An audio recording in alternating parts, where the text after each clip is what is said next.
Good morning, everyone. Welcome to the June event of Indic Forum. As you all know, Indic Forum is a non-profit which gives platform to authors who write about Indology, history, dharma, and associated topics. Today, we have with us author Sumedha Verma Ojha ji.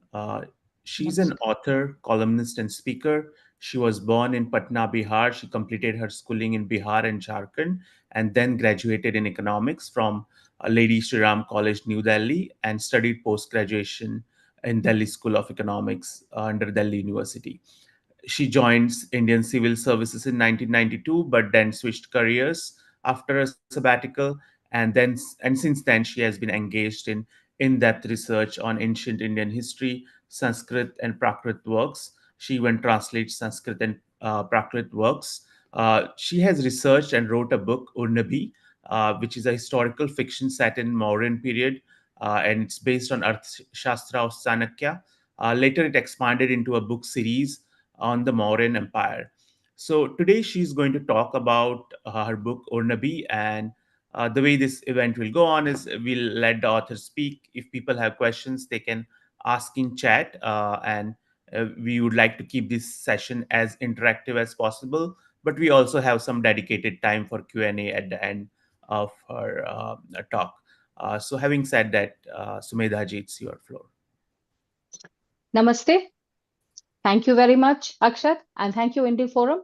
It's a pleasure to be able to address people so far away from me. I am sitting in Geneva, Switzerland, but all of us can get together and discuss something which is so much part of all our traditions and our history. So this is the book. This is the book we are discussing today. Let me show it to you first. This is the. It's called Urnabhi, the story of a Mauryan dancing girl. How I came to write it, and its story is actually quite a very strange one, full of serendipity and full of very strange happenings. So, who was I before I wrote this book? I was a very, very boring bureaucrat, an income tax official, a commissioner of income tax in India, and very far away from being a fiction writer. I lived in India and I worked for the Indian Revenue Service. But then my husband decided to move to the United Nations. So he moved to, I mean, the family, we all wanted to move to Geneva. So I took 2 years off. And in those 2 years, I decided to go back to my first love. And my first love has always been history. It has not been tax, it has not been so much of finance, it has always been history. So I decided to go back to my first love and to write a book. Now, what would I write a book on? I love reading historical fiction. Absolutely love it. But then, especially in English, there is very little historical fiction which is set in India available. And remember, I'm talking about, say, 15 years ago. I wrote this book between 2009 and 2012. The research and the writing happened around this time. Uh, at the time, there were really no Indian history based historical fiction books available. Today, the situation is much better, thankfully, but really not up to the mark even as yet. Be that as it may, I decided to write a book, the kind of book I wanted to read. Now, I was born in Patna, Bihar. So, Patna is Patliputra. Patliputra is the ancient capital of the Mauryans. The Mauryans are the dynasty who actually made the very first empire of India. So it was a very easy fit. There was another coincidence. Ever since I was in school, which means say about 11, 12 years old, I had been fascinated with the Arthashastra. From somewhere, I had got a simplified Arthashastra to read when I was in school. And since then, I have been completely fascinated with the Arthashastra, my decision to study economics, my decision to join the Indian Revenue Service, something to do with finance, had a lot to do with my love for the Arthashastra. Now, when you read the Arthashastra, you know that it has been written by Chanakya or Kautilya, who was the prime minister of Samrat Chandragupta. So all these things came together, and it seemed like a no-brainer that I would write a book set in the modern period with a lot of the inputs from the Arthashastra. In the meanwhile, I also learned classical Sanskrit from a guru, and I read the Arthashastra in the original. So that's a very different thing from reading English translations or simplified things about the Arthashastra. So all this came together, and this seed germinated in my mind about writing this book. What else was there? A very important thing: the fact that I am and have always been very interested in the position of women in India today, currently, maybe 100, 200 years ago, and in the ancient past. So, what do our ideas and our itihas, Puran, our epistemology of the Chaturdash Vidyasthanam, what do they have to say about women? So, apart from reading the Arthashastra and apart from really knowing about the administrative and financial structure of the time, I had already spent a lot of time researching the position of women. So naturally, then my protagonist had to be a woman and not a man. So all these things were in place, and the ideas came very freely. There is another book that I must mention. I don't know whether any of you are very familiar with the Katha Sarit Sagar. This is an 11th century anthology of stories from the Indian subcontinent. It is based on a very, very, very old 6th century BCE Prakrit book, which is called Badkaha. That one is lost, but we have Sanskrit, Marathi, Tamil, Jain, etc. versions of it still extant. So I was also very fond of, Vikram and Vetal. So the stories of Vikram and Vetal come from this Katha Sarit Sagar, which is the 11th century Kashmiri version. Many of the incidents, the story arcs in Urnabhih are actually from the Katha Sarit Sagar. I don't really want to put any spoilers in case there are people who haven't read the book and are planning to.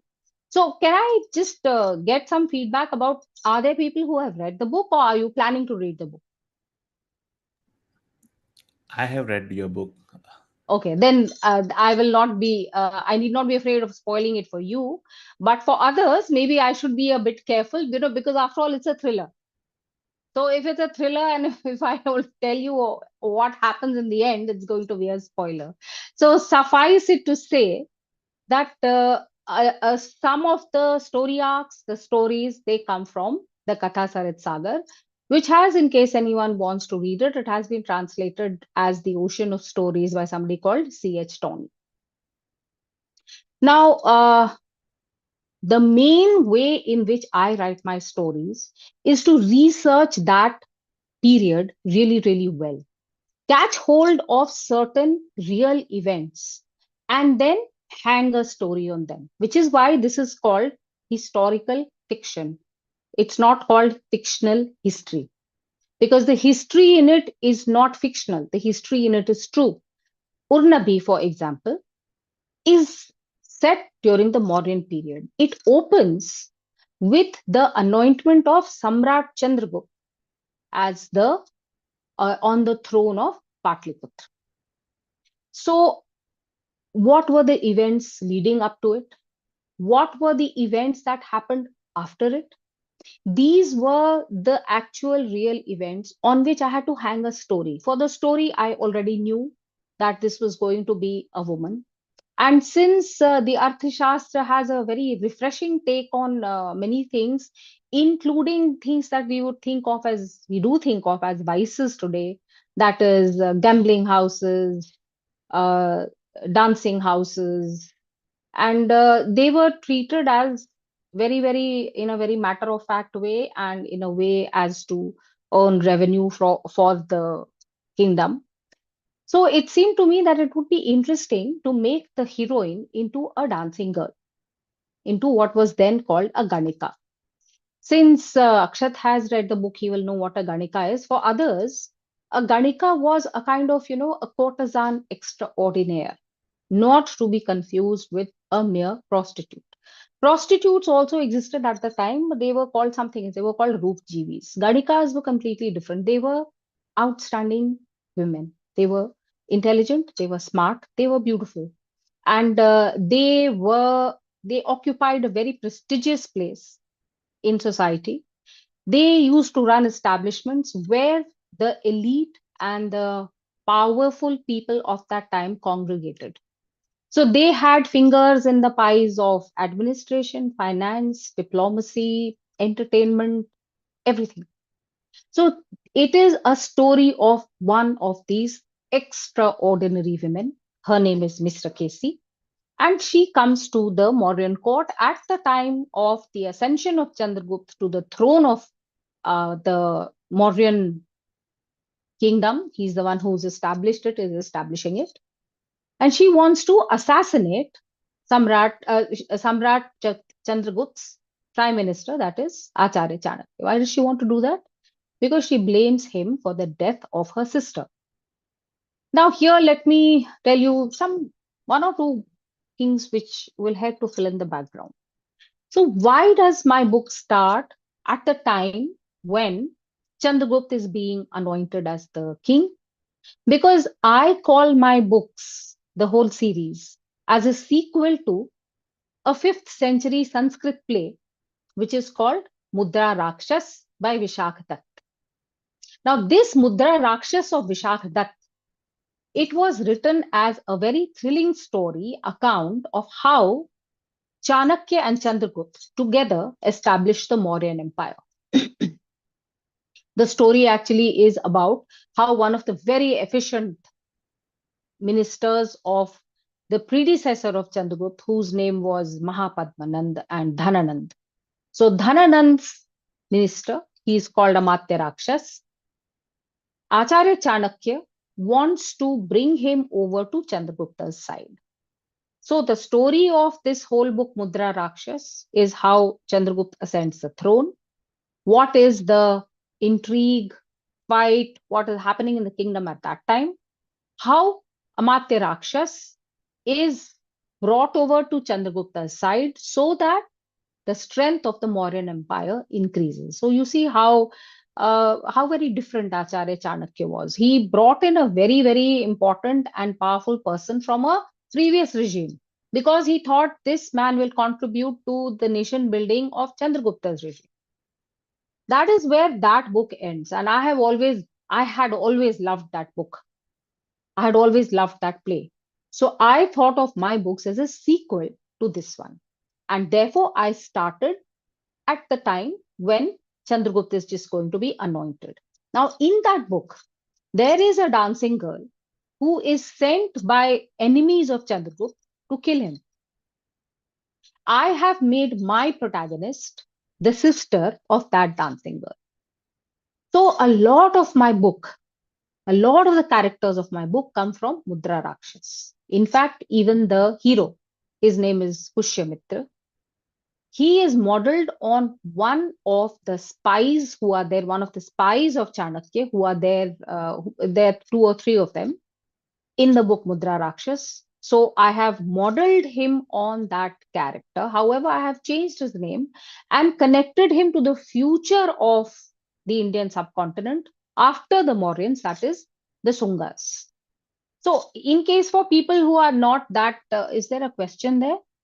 Yes, please feel free to post your questions or even ask them if you like. I have absolutely no objection to being interrupted. I quite enjoy it. So if anyone has any question or if you feel that I am making things too intricate, because I don't know how much of history is really your strong point, but I did want to give people some historical background. So you see, the Nandas came before the Mauryas. Dhanananda, the last of the Nandas, was overthrown by Chandragupta and he became the king. After Chandragupta came Bindusar and then came Ashok. After that came a series of Mauryan kings who were very, very poor administrators and poor kings, and they were overthrown by Pushyamitra Shunga, who then established the Shunga Empire in the north.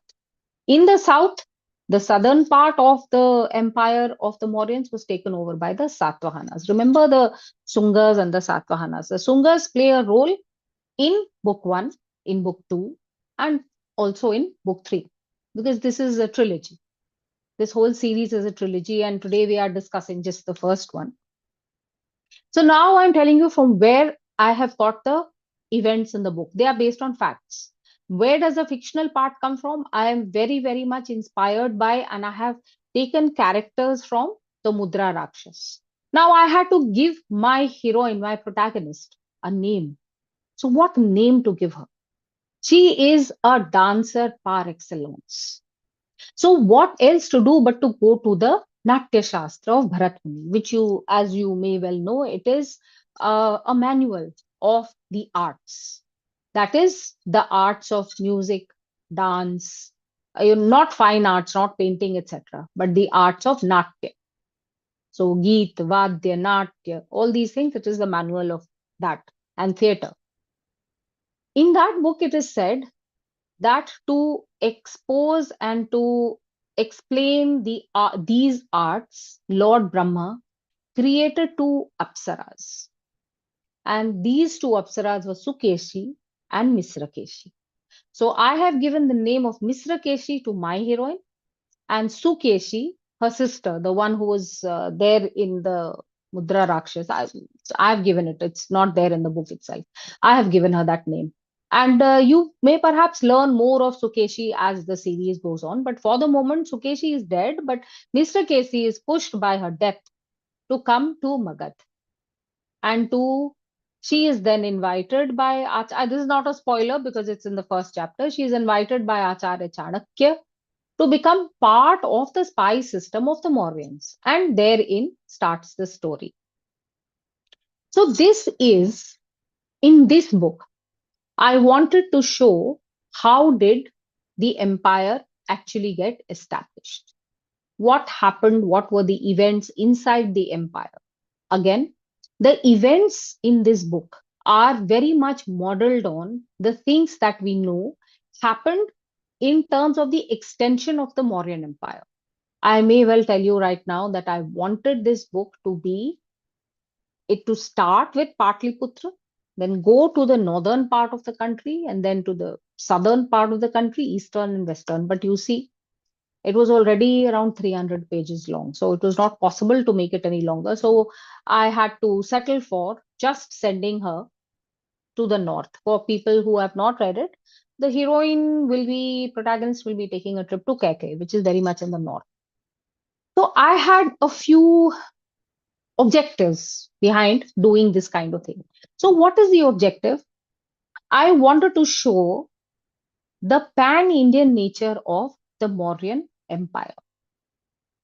It was not there just in the eastern part of the country, but it covered the west, covered the north, and it covered parts of the south. Although in the south, the Cholas, Cheras, and Pandyas were small southern kingdoms which existed and which lived in very, very friendly and very what can I say? The Mauryans were the patrons and the protectors of the Cholas, Cheras, and Pandyas. This you can learn from many of the inscriptions left by one of the Mauryan kings, that is Ashok.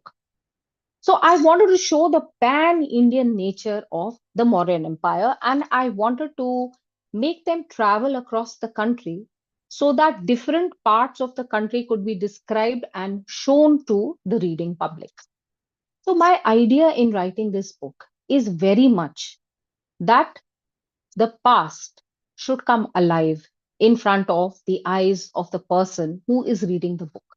So I have tried to include as many descriptions as possible of what people looked like, what kind of clothes they wore, what food they ate, what kind of bed did they sleep on, what was their house like, what were their carts or chariots like, what were their cities like, what were their villages like. So I have tried to give a very good, intricate description of all these things. And believe me, that takes a lot of work, especially the clothes. When I started writing, I was really stuck on the clothes because I did not really know what people wore. Is there a question, or does the questioner wanted to be addressed right now? You want to go ahead and ask the question yourself? Feel free to. Otherwise, I can read the question too. If you're going to read the question, then let's do it at the end. If anyone just wants to intervene, then please just unmute yourself and intervene. Yeah, then I think we can go ahead and we can take it at the end, unless the All right. person wants to ask. Yes, let's do that then. So, my idea is actually, I call myself an unofficial ambassador from the Mauryan court to modern India. You see, the Mauryans are the they are like proto-modern India. Why do I say so? This has been one of my very considered opinions. Where are we situated today, modern India? So it's the same map as the Mauryans, except the fact that Pakistan and Bangladesh have been cut off. So other than that, it's the same map, and Afghanistan also, because Chandragupta Maurya had gone up till Afghanistan. So it's truncated, but basically it's the same area. Then the Mauryans were a multi-ethnic and multilingual setup, just like us. It was not multi-religious so much because the religions or the ways of life that were followed were all Indic. So you had Jainism, Buddhism, and Hinduism, and you had a few other cults. There were Ajiviks and a few other small ones. So in a way, you can say that it was also a multi-religious ethnicity. And then I'm sure you're aware that our national bird, the peacock, our national symbol, which is the Mauryan lions. Then the name of our currency, which is rupiah, which comes from rupya, which is from the Arthashastra. All these things are taken from the Mauryans. The Mauryans have been the symbolizers of historical sovereignty in India, not just for the modern Indian state, but for so many of the other dynasties which came after them. Because remember, at a very reasonable estimate, the Mauryans were around 326, 321 BCE. This date may be subject to change because, that's yet another story. Is the chronology of modern Indian history correct? The way we look at the past. And there are many problems with that. But currently, if you think about it, we are about thinking of 2300 to 2400 years, 2500 years. In these 2500 years, the dynasties that ruled over India all wanted to partake of the idea of Mauryan sovereignty. Think of the Guptas. Why is it that their ruler took on the name of Chandragupta? Did he model himself on Chandragupta Maurya? Then think of Firoz Shah Tughlaq, who came much later after the Muslim invasion. He had, in fact, one of the Mauryan pillars uprooted and brought to Delhi, and he wanted to write something of his own on it because he wanted to partake of that sovereignty. So it is my very considered opinion as a historian that the Mauryans are the symbols of historic sovereignty in the Indian subcontinent. The current Indian state, post 1947, the modern Indian state, has also partaken of the same sovereignty, and it connects itself. It goes back to those same symbols of the Mauryans. And this is something so subliminal. It is so much perhaps rooted that we have lost track of it. We have lost touch of it. In our day to day life, we don't think of the Mauryans as anything much. They don't impact us at all. That's what we think, but they do. It is the ideas, the territory, the symbols that they used that we are still using. If any of you are interested in this, I write in Swarajya magazine, and for a couple of years, I wrote a weekly historical column all around the Mauryans and modern India. So if you just Google with my name and with the name of the magazine, that it's called Swarajya, you'll be able to access all those articles and perhaps read some of the things in detail, some of the things that I'm talking about. So my idea of bringing the past to the present and to let people see what it was actually like is also a project in historiography, because historiography as it pertains to Indian history is very distorted. The sources of evidence are not enough. The ones which are used are not used in a proper way. For example, most historians cannot read either Sanskrit or Tamil or any Prakrit. And if they can't read any of this, then from where are they going to read original texts? They can't read Brahmi. So how will they read inscriptions? They are just relying on other people who have read them and told them through translations, this is what it means. This is what it says. And this is actually a big problem. So there are many perversions and problems in Indian history. And I do a lot of historical writing as a non-fiction history. I have a couple of books coming up. I will be writing on the Mauryans, and I am writing also on the women of ancient India. But this was my attempt in fiction to set right some of the wrong narratives. And these wrong narratives are as pertains to societal setup, perhaps equality, social justice, gender issues, administration, the kind of technology that was used. Was there any advancement in STEM? There are so many misconceptions that people have through a book which you just enjoy reading and turn the pages and read. I wanted readers to realize the truth of the past. I am doing it via nonfiction, and I am also doing it via fiction. So, this, of course, is book one, this one. And book two also came out last year, and this is book two. This one is book two, Chanakya Scribe. And as we speak, I am writing book three, and it is going to it's called The Waters of the Mauryans. So the Mauryans were a very water based civilization, and I'm going to write about how all this worked out, because at the end of Chandragupta's reign there was a 12-year drought. So how did the Mauryans deal with it, and etc. So that's in book 3. So this is going to be a trilogy. There is so much more that I can tell you or I can speak about, but now I would prefer to hear from all of you. Yeah. Any Yeah. question, anything that you want to say, please go ahead. You just touched upon a very important question that I had, but then we were interrupted. So that's actually about the names of flowers, clothings, Hmm. perfumes, and so on. So I was wondering, like, what kind of research you did? Are they real, basically? Are they Yes, yes, historically? yes, yes, 100%. So I can tell you very, very confidently that whatever you read in this book, nothing is wrong. And ask me about anything, I'll tell you the source and I'll tell you where I got it from.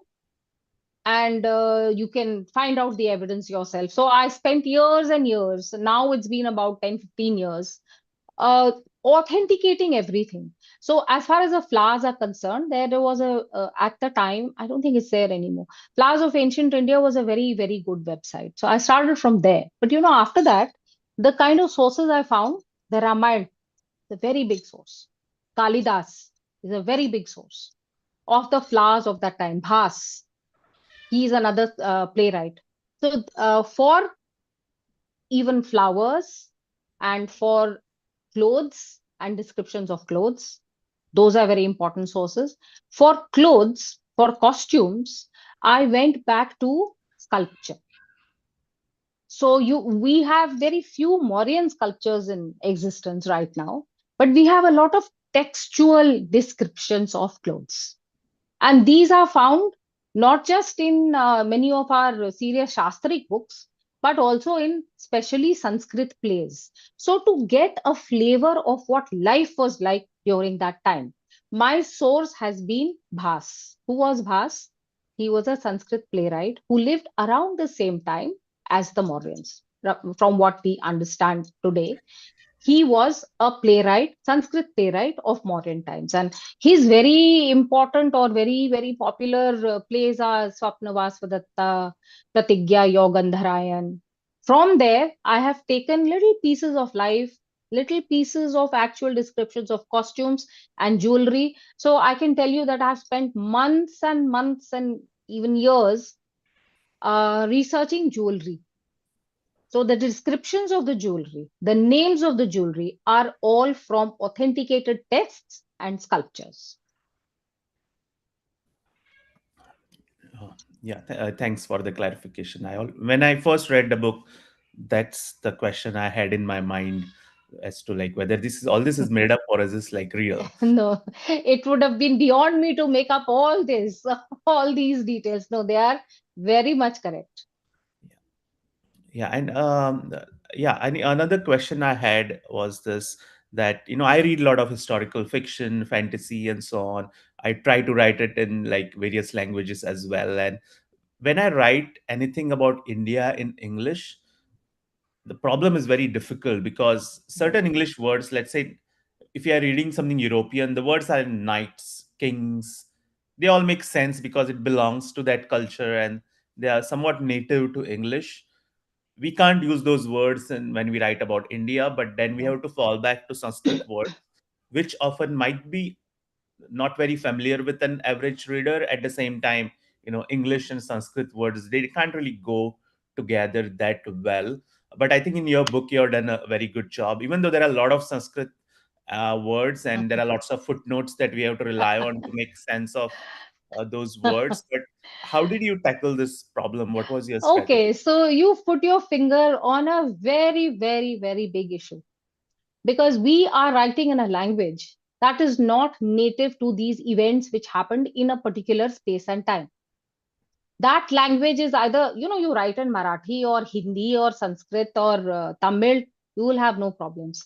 I had problems galore. First, I think in Hindi and Sanskrit. Then I have to translate it into English and write. Problem number one, big problem. Problem number two, the same thing. You do not have words in the English language. Now, so I wrote a manuscript and I sent it to the publisher. So the publisher, that also is actually a very interesting story of how it got published. But for the moment, let me just talk about the language.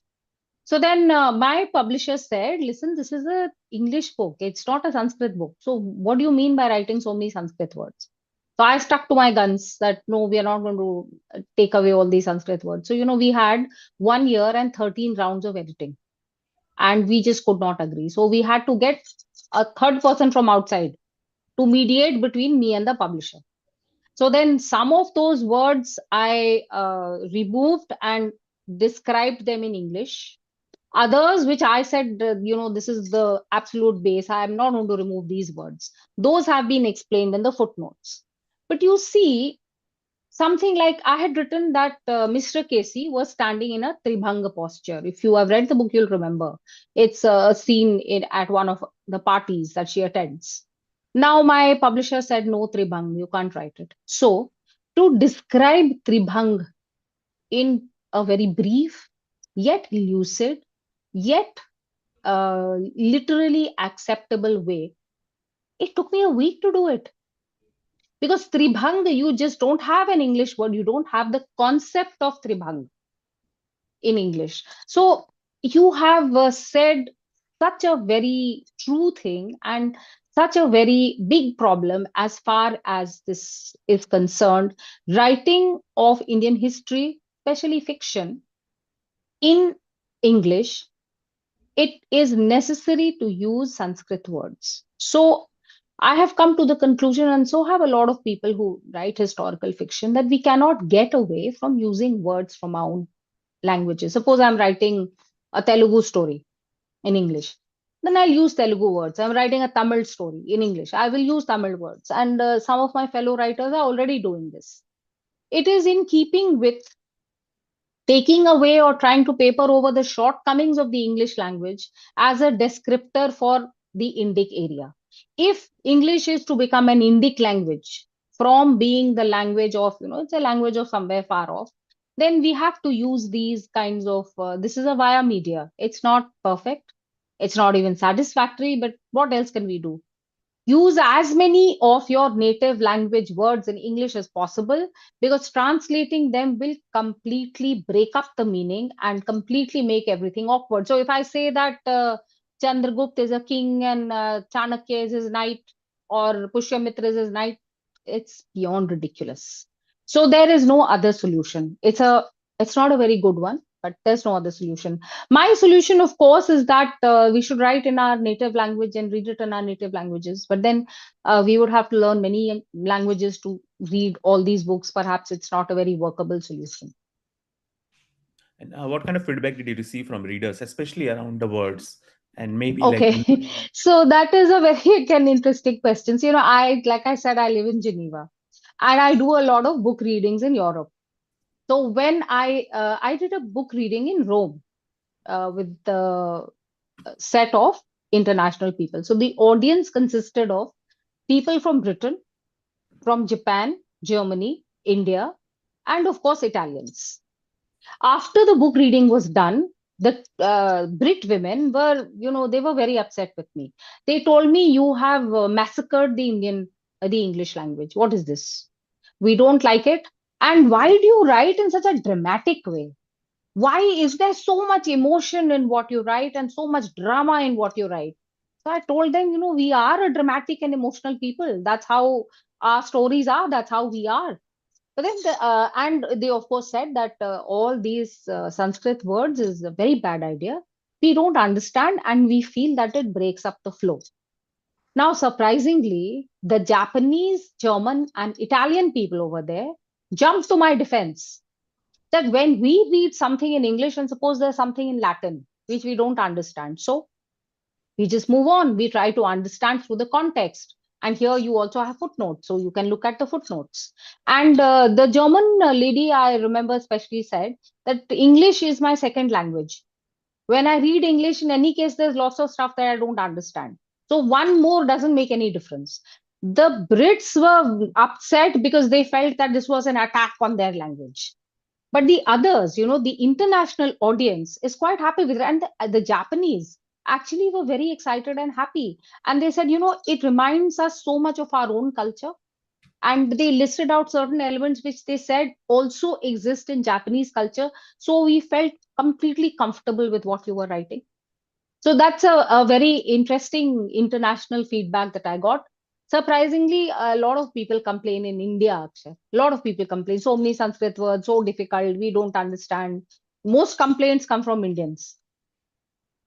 I see. But then also, everyone does end up saying that because you have used these words, the atmosphere that is conveyed by your book has become much more authentic. Yeah, that makes sense. Yeah, I'll take a question from one of the participants. So I think it's about the historicity of Chanakya himself. Hmm. I think the person says here that Chanakya might be the character that was invented specifically for Mudra Rakshas by Vishaka Dutt, and there is no Mauryan epigraphs or documents that mention Chanakya or anyone like him, Okay. or even the Earth Shastra might be a book written much later than the Mauryan Empire and maybe after the fall of Mauryan Empire. So, what are your quick thoughts, given that you must be? Okay, so not just my quick thoughts. I have done an entire program on this with Sri Vivek Devroy. The chairman of the PMAC, he also does a program which is called Itihas. And this program, I'm sorry, Sorry, someone. I please once mute yourself. mute yours.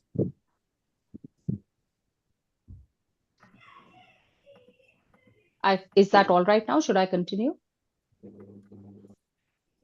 Yeah, please go ahead. Okay.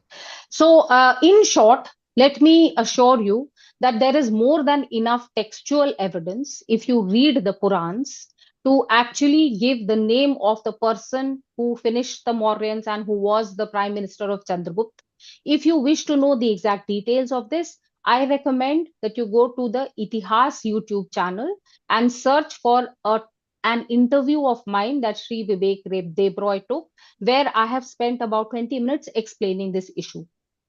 If you read that, you will find that evidence connects the Arthashastra with Acharya Chanakya, and Acharya Chanakya with Chandragupta, and Chandragupta Maurya with the Mauryan Empire. So the exact step by step, the exact shlokas, and the exact connections you will find in that YouTube video of Itihas, which is, I think Itihas is on Sunset TV. So you will be able to find it very easily on YouTube. Now, this is one of the things that I try to address.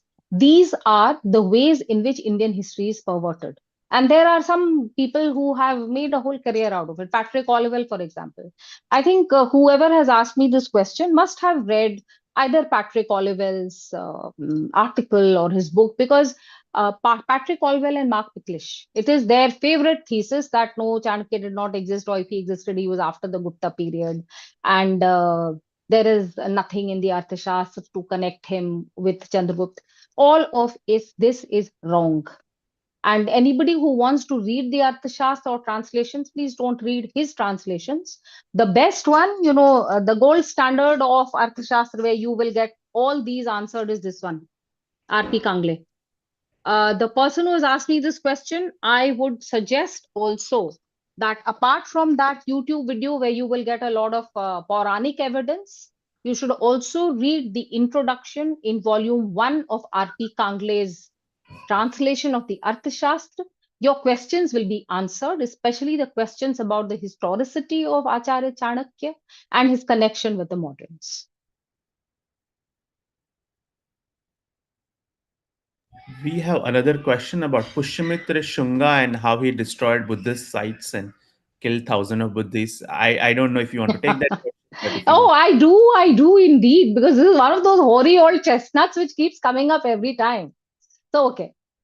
Now, from where does this whole story come? This comes from the writings of a Buddhist person who is called Taranath. Now, when did he write this book? He wrote this book in the 17th century. Please note, 17th century, which means about 2000 years after the events that he purports to describe. Also, he was a Buddhist monk, and he was writing a hagiography. He was writing a kind of fantasy. So he wrote all these fantasies, and certain Marxist historians in India accepted whatever he said as the truth and said that yes, this is what has happened. Now, if you want to accept all of Taranath's writings as the truth, you will have a very, very difficult task, because there are lots of flying human beings and people who cut off each other's heads, and there are lots of fantasy stories in that. So the source from which this story comes is not an authentic historical one. There is no evidence to show that Pushyamitra was in the habit of destroying Buddhist sites. On the other hand, during the times of the Mauryans, and especially the Mauryans, the Sanatan Dharma and Buddhism and Jainism and the Ajiviks, these were the four great strands of thought that people followed. And all of them lived in pretty much good relations with each other. There were lots of Buddhist activities going on. Equally, there were lots of Hindu activity going on. And the Mauryan kings were great patrons of the Ajiviks. So if you read the literature of that time, or lots of works written during that time, there was a great fight between the Ajiviks and the Buddhists. They hated each other. So the Ajiviks died out in the 14th century, but the Buddhists existed. They still exist. And there has been an attempt by a lot of Western historians to build up Buddhism as a false enemy of Hinduism. Nothing could be further from the truth. Because Gautam Buddha was somebody under the larger arc of Indic religions and Indic ways of thought. Each court, whether it be the Mauryans or the Guptas or anyone else, they had great intellectuals from all streams of thought in their sabhas. For example, Chandragupta Sabha would have people who are Buddhists, Jains, Hindus, everyone. Chandragupta Maurya, actually, he was a Jain. And you know that when the drought hit the Mauryan territories, he abdicated his throne, and he went off to become a Jain monk. So all these different streams of thought lived harmoniously. This kind of story that has been made up by Pushyamitra Sung, it borders on the ridiculous. And it is high on opinion, low on fact, and it does not actually offer you any concrete evidence. If anyone has any concrete evidence, I would love to counter that. Anyone has any concrete evidence? Tell me. I know there isn't any because this is the period I research. And this whole story has been made up by a group of vested interests amongst Marxist historians, D.N. Jha being one of the very important ones amongst that, and Romila Thapar. It's all made up. And this is part of the reason why I write historical fiction and why I write also non-fiction historical books. Yeah, I think I'll ask the next question. Since you have studied the Mauryan history so much and you really love the whole period, I think you are the right person to answer this question. So, if you look at Arthashastra or even the early days of Mauryan Empire, we realize that the society at that time was pretty evolved. They had a very good administration system. There was rule of law. The concept of law existed. A good taxation policy, and at least thoughts around it. And clearly, you these things don't come from a vacuum. If Chanakya is able to write Arthashastra, means a lot of systems already existed a lot before him and had evolved, and he's the one who tried to optimize those. But and Mauryan Empire starts with Chanakya, like someone who can guide the whole empire, and yet the whole empire lasts maybe like around 6 generations. It doesn't last beyond that. Uh, so I wonder like what went wrong with here. Well, it was Samrat Ashok who went wrong. He usurped the throne. He was not the eldest son of Bindusar. He usurped the throne by killing all his brothers except one. After which he became some kind of messiah in his own mind. So he inherited a very huge, well administered, tightly controlled, and well secured kingdom from his father and grandfather. And he proceeded to squander all of it. So what did he want to do? He just wanted to do things in the on the ideological plane. So if you read some of the inscriptions that he writes, also he is only going on and on about the ideological plane. So he let go of the security and finance aspects, and he just went to the ideological aspect of his kingdom. The important people in his administration became who? Not the home minister or the finance minister as it used to be. They were the dharma mahamatras. So they were going to go around preaching that everyone must do this, that, and the other, and follow this path and that and the other. Fine, which is good enough, but you must not let go of the other aspects of empire also. So that is one. And number two, unfortunately, he lived to a very, very, very ripe old age. So he ruled for almost 50 to 60 years. He had ample time to destroy the Mauryan Empire. He had a number of queens, a number of sons. The palace intrigue, when he had become old, was at its zenith. And one of his queens was poisoning this one and killing this one, and his sons and ministers were fighting over all the spoils. And there is purported to be a statement of his own that he held a jamun fruit in his hands and he said, there's nothing else in this empire that I own except this, because everything else is out of my hands. So the Mauryan Empire was much, much before its time. It ran so well for roughly about 150 years because of the systems set in place.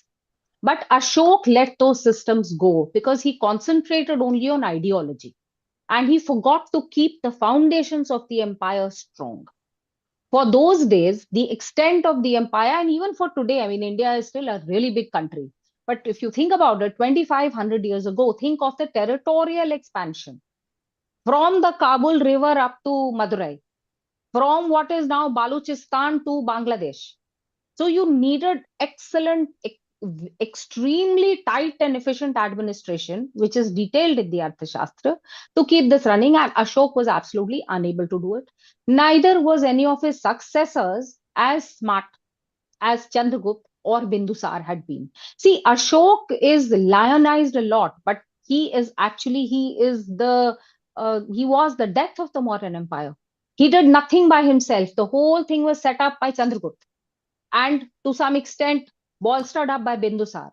Ashok just inherited it and then he just squandered all of it. So, because it was so much in advance of its time, it was not it did not have the kind of rulers that were needed to keep that in place. And if you are interested in these different aspects of the state, the state is called a Saptang state by Chanakya. So it has the Swami, the Amatya, which is administration, then it has Janpad, land and people, then it has the Dand Kosh, that is army and treasury, and then it has Mitra, which is international relations. So, if you want to know about all these, I also used to run a YouTube channel which is called Mauryalok. It will give you a lot of details which perhaps you will like about all these aspects and how the Mauryan Empire actually ran its finance, its home, its administration, its international relations, everything, agriculture, irrigation, everything.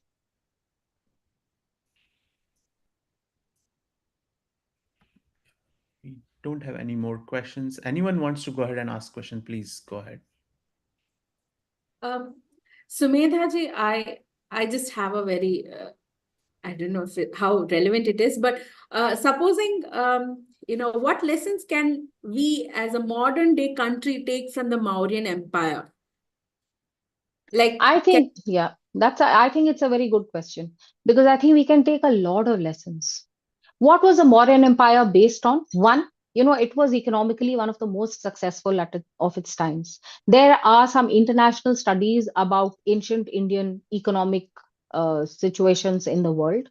And it is said that at the time, India produced about 32% of world output, of world GDP. So you can see that the economic aspect, most of it was based on agriculture and a little bit on a few things like textiles, etc. So they really took care of their economics to produce a surplus. Now, this surplus helped in keeping what very strong? The army. So its internal security as well as external security was very strong. It was economically very, very successful and it produced a surplus. And then it had a very, very strong system of diplomacy. It had interrelations with all the people around, all the kingdoms around. And in fact, the other really big empire of that time, that was the Seleucid Empire, which was the successor to Alexander's empire. So Mauryan Seleucid story is a very interesting one, and book two has that whole story. The Mauryan Seleucid conflict, its management, its impact on trade, and how they got, instead of finally, fighting and killing each other, how they collaborated and cooperated with each other. So this international diplomacy also made it easy for India to have excellent international trade. So international trade was excellent, internal trade was excellent. These three, four things are the foundations for the Mauryan Empire. And can you see that they are as relevant today? Keep your economic activity high, have a surplus, take care of your internal and external security, have good diplomatic relations, and keep on with very good and strong trade. And I think you're there. It's as good for Sumedha, modern India as is it for Mauryans. Sumedha ji, just sorry. So now they talk about Indian, a lot of Indians being in agriculture and that not being they say that so many being small agriculturists, small farmers doesn't add any value to the economy. So how did the Mauryans tackle this? When you say that they were good, their agriculture Yeah, was. so you see, first and foremost, you must remember that population there was much less than it is today. Therefore, the number of people that this agricultural produce had to support was much less. Right now, we are 140 crore. At the time, unfortunately, very good extrapolations have not been made. But they say that, say, Patliputra had about 3 lakh people, say 3 lakh people. So if you think of the whole country that way, maybe we would have been what, 30, 40 lakh, 1 crore at the time. So you see, it is the same land, same area of land, and it is supporting such few people. Today, we have to support 140 crore. Of course, there have been many developments in agricultural technology and agricultural productivity. Therefore, we still manage to not only feed everyone, but also have surplus food grains, etc. But the structure of the economy has changed a lot today. So we have to invest more in agriculture, make it more productive, and at the same time, allow people who do not have a future in agriculture because of the fragmentation of land holdings to be able to do something else. The main point here is that the number of people that agricultural activity had to support was, not even 1% or perhaps 1% of the number of people who actually existed then. So the pressure of population, and it's going to happen, when thousands of years go by, it's going to happen. Pressure of population will increase. Pressure of population makes agriculture difficult. We get enough to eat because of agricultural productivity, but the number of people employed in agriculture cannot be as much in terms of percentage as it was. Today, we have about 50-60% of people employed in agriculture. But how much of our GDP is given to us by agriculture? I think it's not more than 30%. In olden times, it would be completely different. Number of people in agriculture would be 95%. And the amount that it contributed to GDP would also be around 90%. So that's the difference. I have a question, if I may ask. Of course. So, Sumedha ji, actually, you might have heard about the statement Ramila Thapar made a year ago, I guess, regarding Ashoka having Yudhishthir having traits of Ashoka, and the Mahabharata was being written was written This time of. utter nonsense.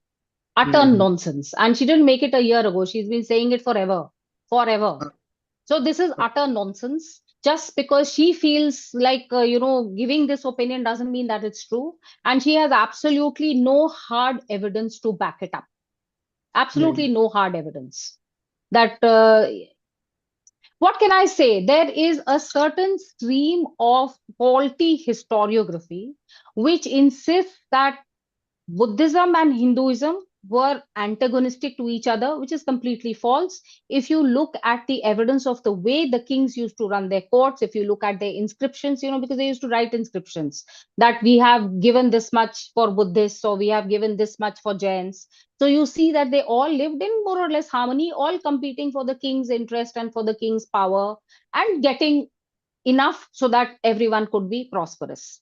Now, however, you see this starts from Romila Thapar, inherits the thinking of certain dead white men, as I like to call them. So there is a set of books which is called the Sacred Books of the East. There's a set of 20 books. It is a translation of all Rig Ved and Dhammapad and everything.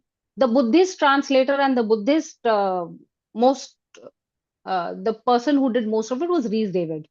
Mr. Rhys David and Mrs. Rhys David. Now, Mr. Rhys David was convinced that Buddhism was like a reformation of that very bad, horrible, backward, regressive religion called Hinduism. So, regardless of facts, this is how he portrayed everything. For that, they had to, kind of shift around the dates of everything. The Mahabharata is very, very, very much older than Ashok.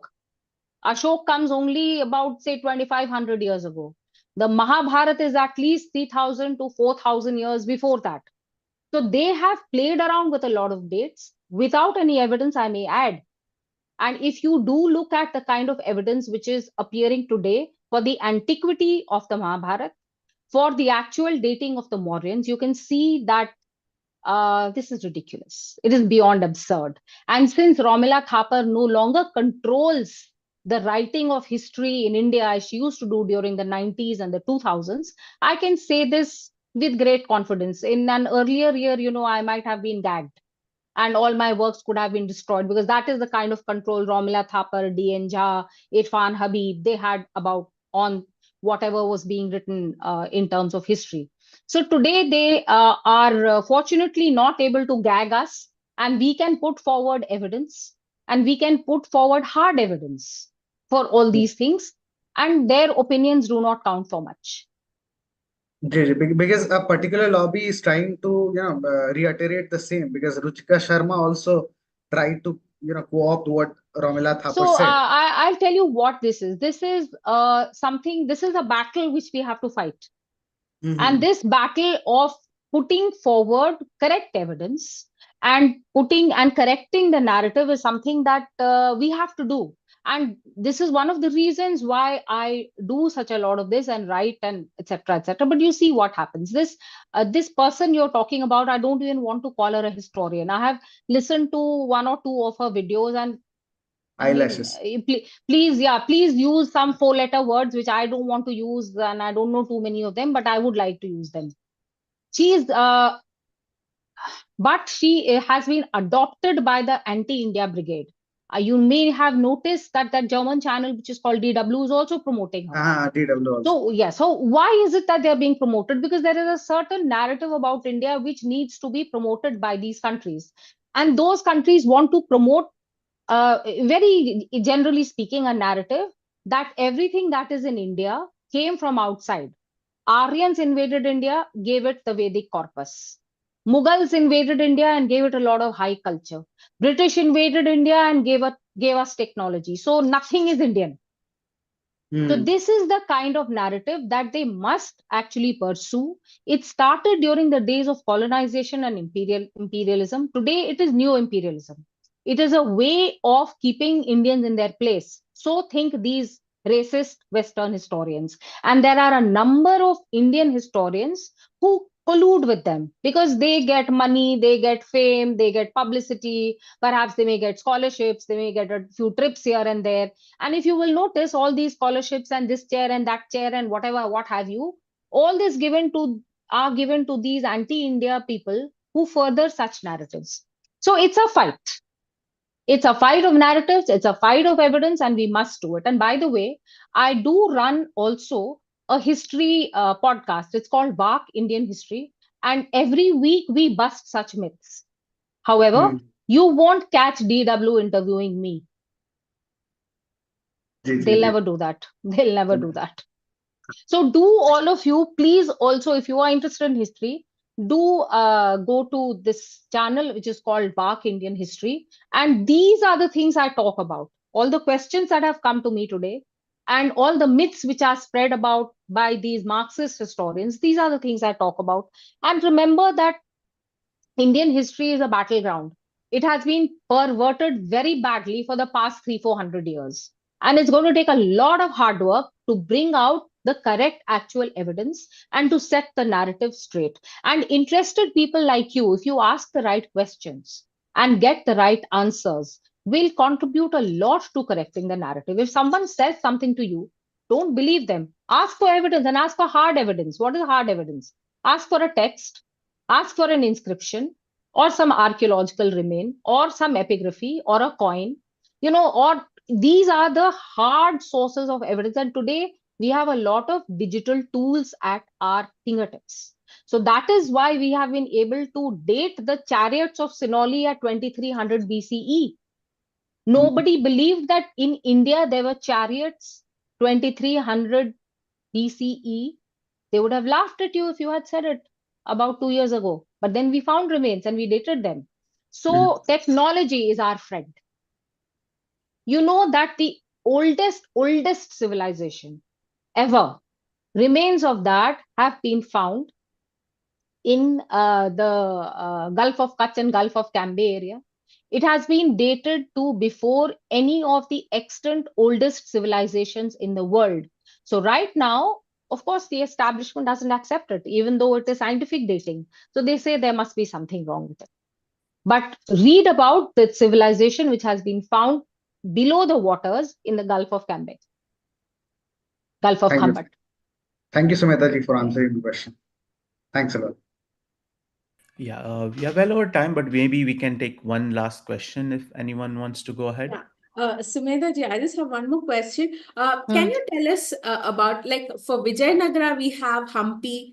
We knew that Vithala was the presiding deity, and we have the baby Krishna temple. So what did the Mauryans follow? I mean, I don't know. Yes, so this is another question on which I have written many articles. Again, go to Swarajya and read them. But in short, they had the same gods and goddesses we revere today, except that Indra and Indrani were given very top roles. You know, Indra and Indrani. Indra we don't worship so much today, no? And Indrani also we don't worship. So they were very important. And Durga in her roop as Aparajita, she is mentioned in the Arthashastra also.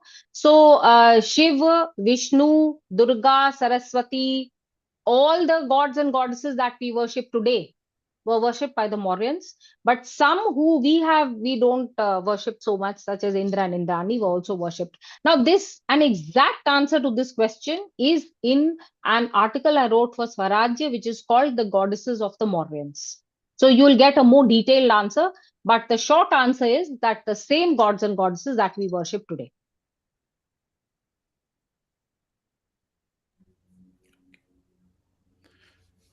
Okay, I think we are well over time. So I think, and it's good section. Many people ask lots of questions, so which is a good indication that people love this. And I want to thank all the participants for attending this on Saturday morning and asking questions. And also big thanks to Sumedha ji for spending 1 hour with us. And hopefully people will buy books, read it, and we are also awaiting your next book. Yes. So these are the two books. And oh my god, my battery is going, but okay. And please watch Vak Indian History. It's going to deal with all the questions that all of you are asking me and seem to be so interested in. And it's been a pleasure. You can invite me anytime on specific topics, and it'll be very interesting to have a free for all discussion so that many misconceptions can be broken. Thank you very much. It was a pleasure to interact with such intelligent and interactive and interested people. Thank you. Thank you.